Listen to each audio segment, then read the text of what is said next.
order, like even if everybody hit the button at the same moment, not all the orders would fill because there's not enough to trade at that moment. So there's only one way to do it. yeah. And that's with matcha.xyz and setting limit orders, those gasless limit orders. That's the only way that I know of to perfectly catch dip at the exact price that you're interested in. So if you want to buy Hex at 5 cents, you can go there, you put in $1,000 of USDC or more. You got to do at least $1,000 for this to work. And if the price were to wick down and whale 13, let's say, dumps to 5 cents, and let's just say it goes just below to like 4.8, if you've got that matcha.xyz limit order, it will fill your bags and you'll get all the Hex at 5 cents, no gas fee. And that's like the perfect trade. So that's how to do it. That all sounds great for people to prepare for more ups and downs, you know, and dollar cost averaging is the way to go because we don't know what these whales are going to do, but we can practice ourselves doing the right behaviors that seem to work out in the long term for not every investor does well, but the investors that do, it seems like, have a set of principles that are advisable in general. Treating Hex like a 401k and just buying $200 worth every paycheck is going to treat you way better than trying to trade, trying to buy low and sell high. And I'll buy Hex at 5 cents and then I'll sell it at 10 and then I'll buy back at 7.5 and then I'll sell at 14. It's like, you're going to get wrecked playing those games.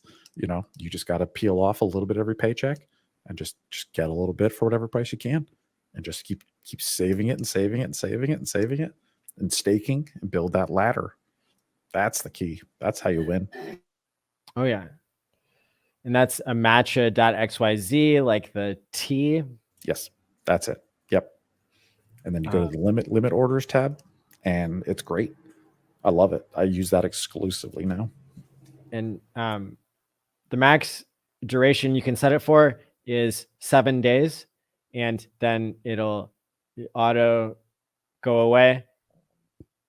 Which is good because it didn't used to. You used to be able to, I think, do unlimited, and they would screw people over. So it's you got 1 week, and then your order's canceled.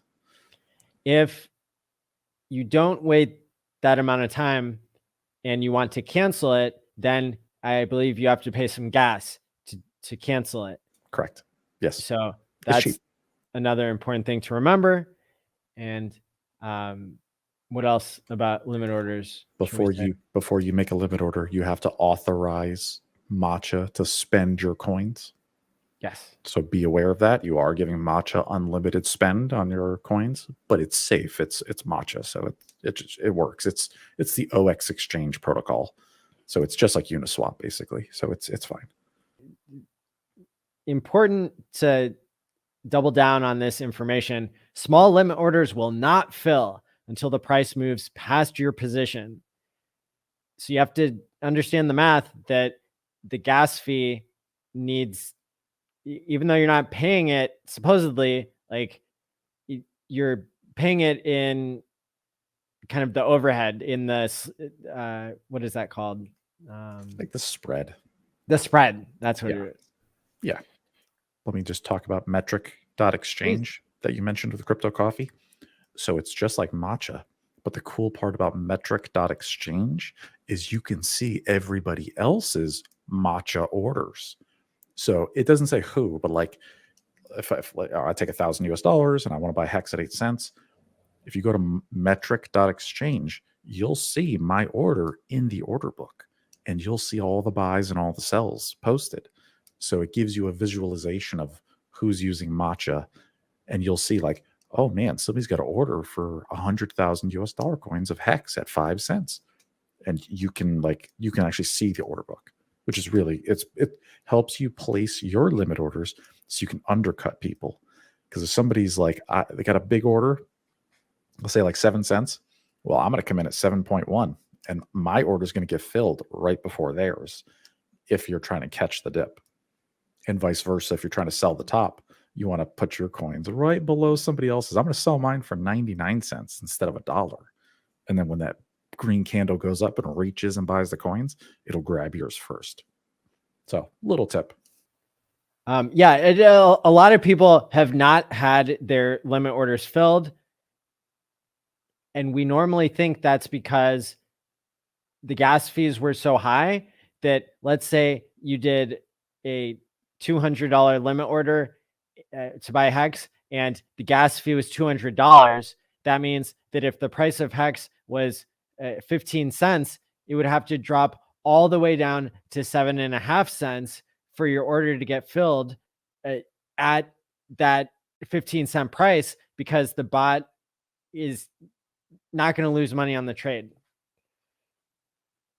Yeah, there has to be profit for the robot to make the gas money, basically.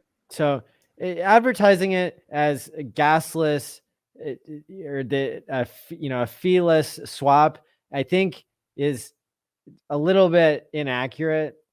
Because it's rolling it into the spread anyway. And correct. The point of limit orders is so that you can selling at a certain price so that you don't have to market dump and sell the price against yourself. Or if you're doing a giant buy and you don't want to push the price against yourself, you let people eat into your wall that you're setting very, depending on how much you want to risk it not filling, you could set it closer to what the market price is. That's really what it's for.